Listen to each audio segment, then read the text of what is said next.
May I ask Ambassador Nicolas Burns to come to the podium?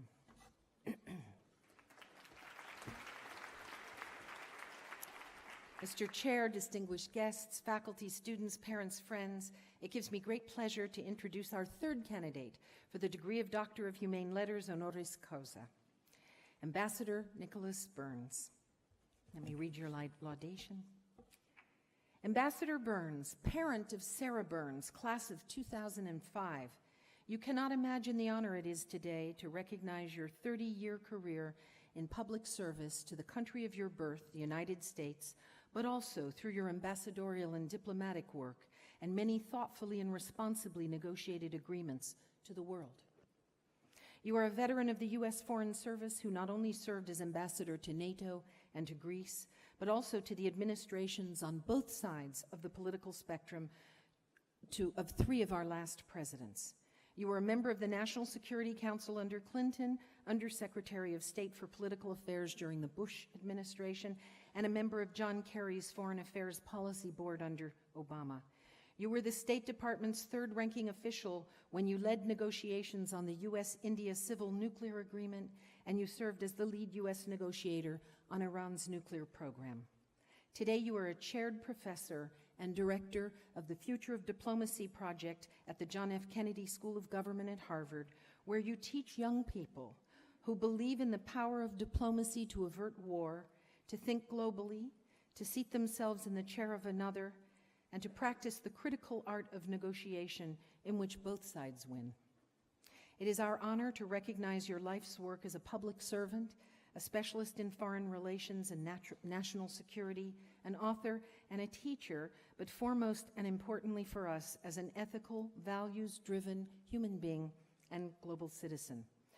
I'm sure that it will not be lost on this audience why it is important for us today, in this year, to honor such a principled, thoughtful, intellectual, globally engaged American diplomat and statesman.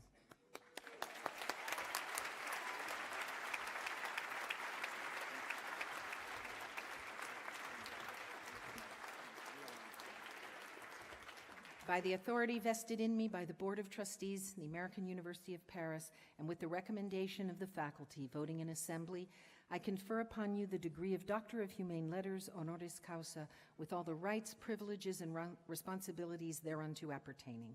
As you accept this degree in hood, we welcome you to the American University of Paris community.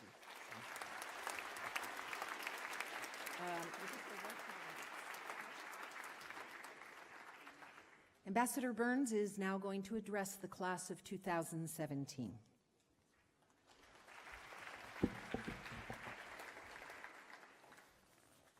Merci bien, Madame la Présidente. Mesdames, Messieurs, surtout les étudiants, merci bien pour l'invitation d'être avec vous ce matin à Paris. Ladies and gentlemen, it is such a great pleasure for me to be here with you this morning. I am a father of an AUP grad, so I understand the meaning of a commencement like this. It's so joyous to see these students receive these awards, all women, by the way, this year, which is very impressive.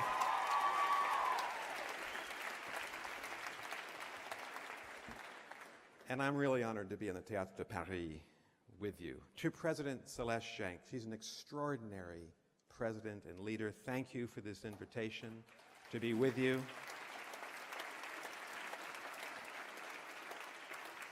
To Ray Henze, the chair of the Board of Trustees, and to all the trustees, this is a great honor for all of us who are receiving these honorary degrees, so thank you very much for that.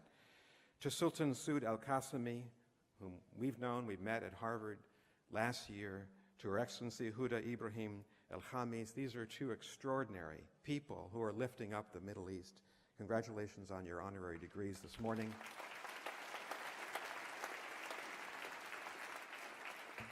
To the parents, you've been saluted, but you need to be saluted again. You've done a great job with these wonderful students. Congratulations to you. And especially, this graduation is all about the students seated in the middle of this auditorium. I want to assure the students that I understand the perilous position of a commencement speaker. I am literally the one person standing between you and your diplomas. So I promise to be brief this morning. But I must say it's a special opportunity for me to be back in Paris 40 years ago. That's a long time. I was a student here in my junior year at the Institute of European Studies and at the Sorbonne, Paris 4. And like I think the experience probably for all the students from all over the world who are here, it was a life-changing experience for me to learn about French history and culture and language and art, this extraordinary country. I developed so much respect for it. I've lived in 6 other countries as a student and diplomat. I think I learned more here at the age of 20 than I learned in all the other countries combined. It was an extraordinary year. Most importantly, I met and I fell in love with a very intelligent and very beautiful young woman who was also an American student here, and she's here today somewhere, and we've been married 36 years. So I want to thank Libby.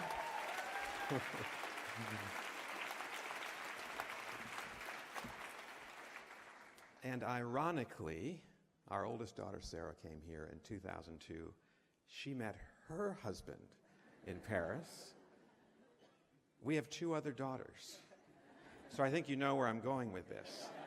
We're going to give them an all-expenses-paid trip to Paris so we can become empty nesters for the first time. Sarah had, and Ray and I shared this experience, we both had daughters here. Sarah had an absolutely transformative experience as a young student here.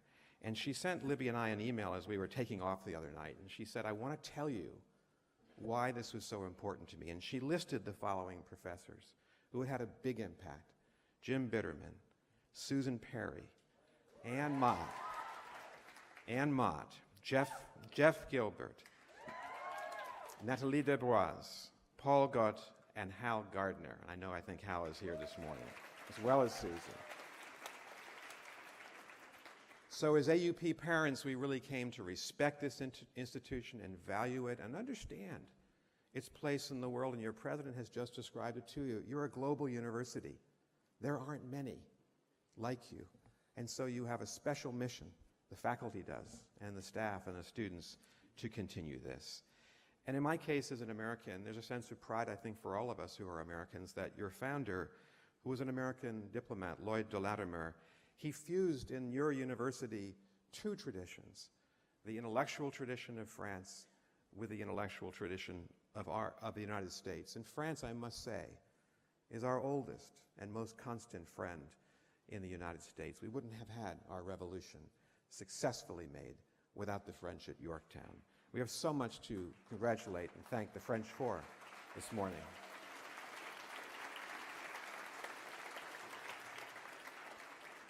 In that respect, if you look at our history, Benjamin Franklin and Thomas Jefferson came here 240 years ago to try to secure French support for our young nation.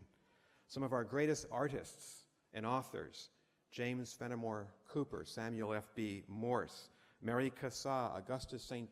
Gaudens, John Singer Sargent, they came here as young people in their 20s. They're seeking freedom and liberty in the 19th century. And the African-American artist Josephine Baker, she came here because she couldn't succeed in her own country in an age of segregation in the middle part of the 20th century. And at the time when Americans came first here in the greatest numbers, it was 100 years ago. It was during the Great War. It was before the United States entered that war. And young people, men and women, came here from American universities to fight for France in 1914 and 15 and 16 as volunteers. Some of them formed the Lafayette Escadrille. They were pilots at the dawn of aviation, and more than 68 of them fell from the sky, in the elegiac words of that time.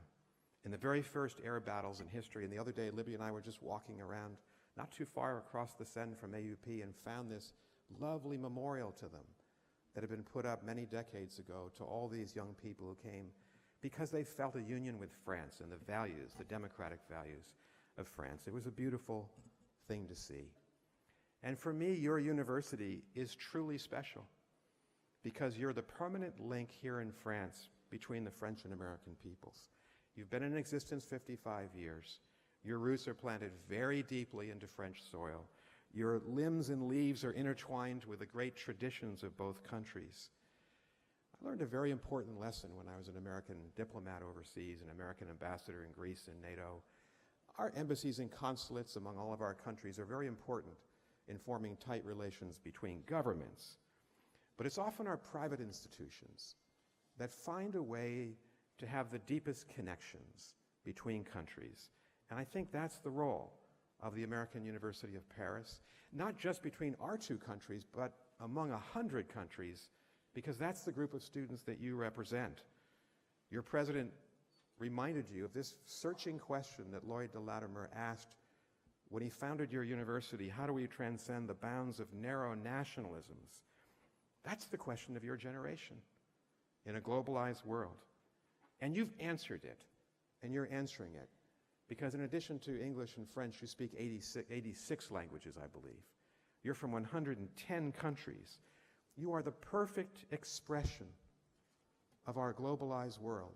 And you think of that world with its integrated global economy, with the digital and cellular superhighways, the cloud, GPS, the internet. This is the world that you're inheriting and you're going to lead. And these transformative technologies have knit together for the first time in history everybody on Earth. 7.5 billion people in 195 nation states. And with that globalization comes enormous responsibility, that we take responsibility for each other across national boundaries, across cultural, linguistic, and religious boundaries. And with that in mind, because I did promise to be brief, and you do need to get your diplomas, I just had two quick thoughts for you this morning, because graduation speakers are supposed to provide some advice. The first bit of advice is an Olympian challenge, actually, for the ages and for your generation. It is nothing less than preserving the democratic world from rising authoritarianism and anti-democratic populists in many of our countries. When AUP was founded,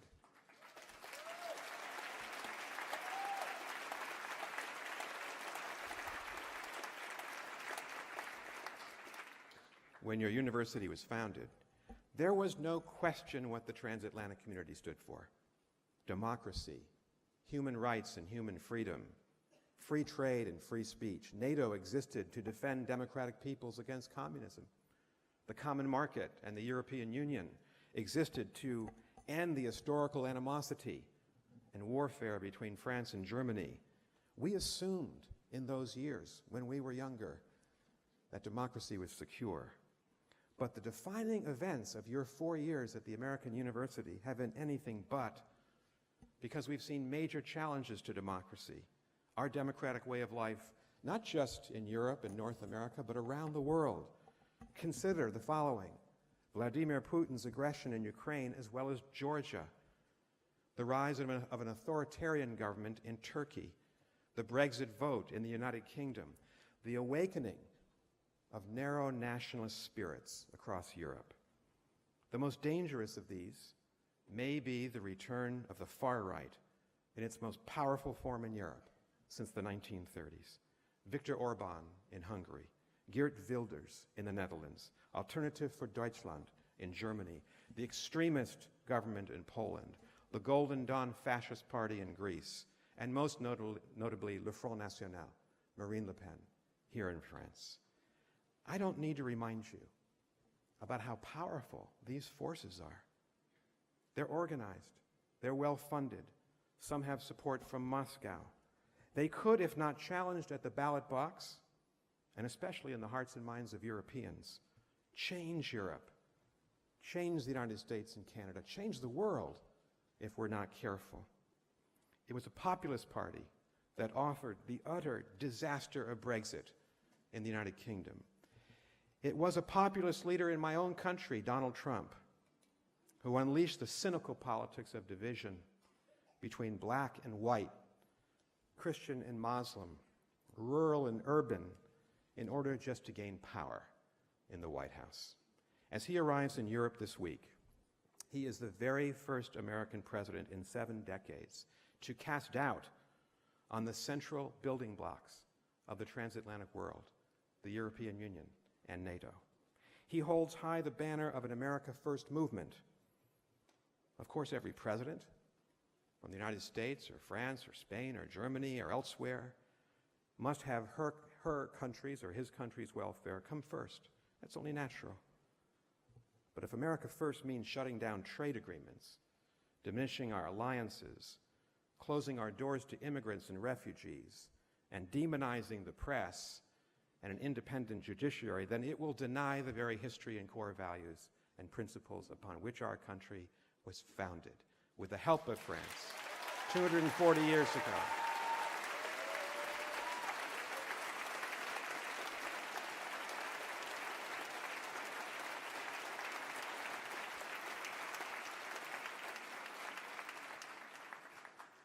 Your connected generation knows all too well how the far right works. They are disciples of fake news and altered facts. They contest reason and empirical thought by denying the scientific basis of climate change, which is the greatest threat to the human race.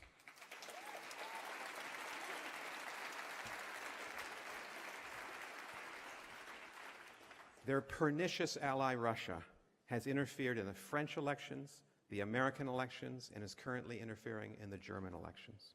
Fortunately, and here's the good news, due to the wisdom of the Dutch people, especially due to the thousands of students who worked for the young Democrat Emmanuel Macron as he won his stunning victory here in France 2 weeks ago, due to the solidity of Chancellor Angela Merkel in Berlin, the populists will not overturn European democracy this year. But they will continue to try on both sides of the Atlantic. So my first recommendation to you is this: please continue to believe in the beauty, the power, and the truth of our democratic way of life.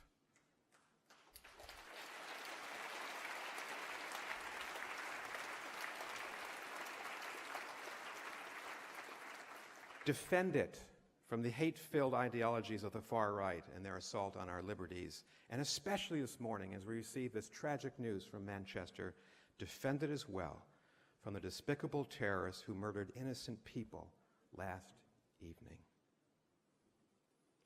My second recommendation follows the first. We will not succeed in preserving the West if we spend the majority of our time, all of us, me included, staring at our computer screens or tweeting from the sidelines as more powerful, more sinister, and more determined forces seek to organize and weaken our democracies in the halls of power around the world, but especially here in Europe and the US. There were echoes of those words and those sentiments that we have to organize, that we have to take responsibility, that we have to act. In the words of another visitor to Paris, actually 117 years ago, our former president at the time, Theodore Roosevelt, came to the Sorbonne in April 1910. He addressed French university students like you. Here's what he said about how to change the world. He said, "It's not the critic who counts. The credit belongs to the man, but I'm going to modernize him, or the woman who is actually in the arena, whose face is marred by dust and sweat and blood, who strives valiantly, who errs, who comes short again and again, who knows the great enthusiasms, who knows the great devotions, who spends herself in a worthy cause, who at the end knows the triumph of high achievement, and who at the worst, if she or he fails, at least fails while daring greatly, so that their place shall never be with those cold and timid souls who know neither victory nor defeat." That's an extraordinary statement. Their place shall never be with those cold and timid souls who know neither victory nor defeat. Roosevelt's message in Paris a century ago was clear, and it was right. If you really want to change the world, you have to go into the world. You have to go into public life. You have to go into the arena. You have to battle for what you believe in and defend it here in France and around the world. President John F. Kennedy and his centennial, remarkably, May 29, 1917, is just in a few days. Here's what he had to say to echo Roosevelt.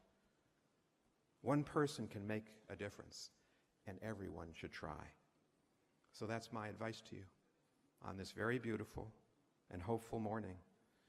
Defend our democratic way of life have the courage to get into the arena, make a difference for our world, make it more just, make it more secure, make it more peaceful. Because all of us here today are depending on you, and we're looking forward to see all you accomplish as you live and write the history of our world in the decades to come. Thank you for who you are and what you will do. Thank you for the great honor of allowing me to speak today. Congratulations.